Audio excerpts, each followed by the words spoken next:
Assalamualaikum warahmatullahi wabarakatuh. Apa kabar anak-anak? Berjumpa kembali pada pembelajaran tema 1, subtema 3, pembelajaran 1, 2, dan 3.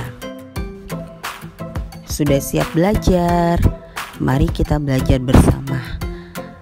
Indonesia adalah negara yang kaya akan keanekaragaman suku bangsa, budaya, agama, dan lain-lain. Keanekaragaman makanan khas daerah. Makanan tradisional Indonesia membutuhkan waktu dalam mengolahnya. Pembuatannya pun harus ahli membuatnya. Kamu akan belajar tentang seorang ibu pembuat dodol Betawi, makanan tradisional Betawi. Simak baik-baik cerita dodol Mak Salma. Sebentar lagi kota Jakarta akan berulang tahun seperti tahun-tahun sebelumnya. Mak Salma menerima banyak pesanan.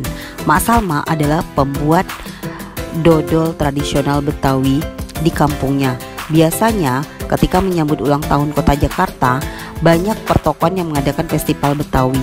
Makanan Betawi menjadi jajanan di festival. Kerak telur, bir peletok, dan dodol Betawi menjadi primadona makanan dalam menyambut Dirgahayu Jakarta. Paragraf kedua. Sudah sejak seminggu yang lalu, Mak Salma bekerja keras. Dia dan beberapa ibu-ibu tetangganya membuat adonan dodol. Ketan, gula merah, gula pasir, dan santan dicampur menjadi satu. Membuat dodol Betawi membutuhkan kerjasama.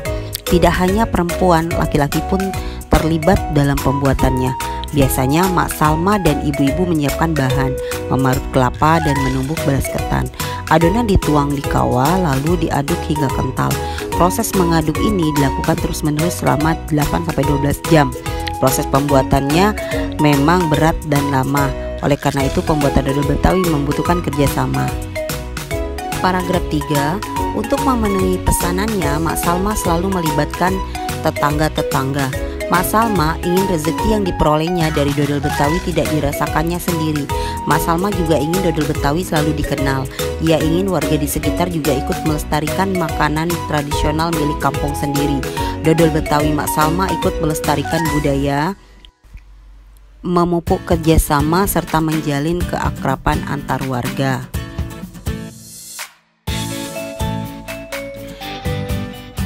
Aku suka sekali makan nasi uduk dengan irisan bawang goreng dan telur dadar. Itu makanan tradisional Betawi. Apa makanan favorit daerahmu?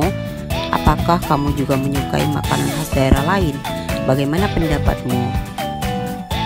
Tahukah kamu bahwa banyak sekali makanan khas daerah di negeri kita ini? Berikut adalah beberapa contohnya. Coba kita kenali beberapanya. Coba perhatikan berbagai macam makanan khas daerah dari berbagai daerah di Indonesia. Nah, di antara makanan di atas, pernahkah kalian mendengar pedagang yang mendagangkan jualannya dengan cara berkeliling dengan menggunakan suara untuk memanggil para pembelinya? Media penghantar untuk perambatan bunyi adalah udara, zat cair, dan benda padat pada titik.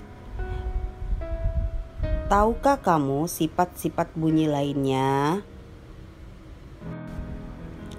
Nah, percobaan penyerapan dan pemantulan bunyi. Perhatikan gambar tersebut ya. Dalam buku tema kalian sudah dijelaskan alat dan bahan, langkah kerjanya. Nanti kita praktekkan bersama ya. Indonesia memiliki rumah adat yang beragam. Kita harus mensyukurinya. Ayo kita cari tahu lebih lanjut ya tentang beraneka ragam rumah adat di Indonesia. Perhatikan rumah adat yang ditampilkan sekarang. Rumah Gadang itu berasal dari Sumatera Barat. Rumah Aceh, rumah Nanggro Aceh Darussalam. Perhatikan kedua dari tampilan rumah adat tersebut. Ada berbagai macam perbedaan ya.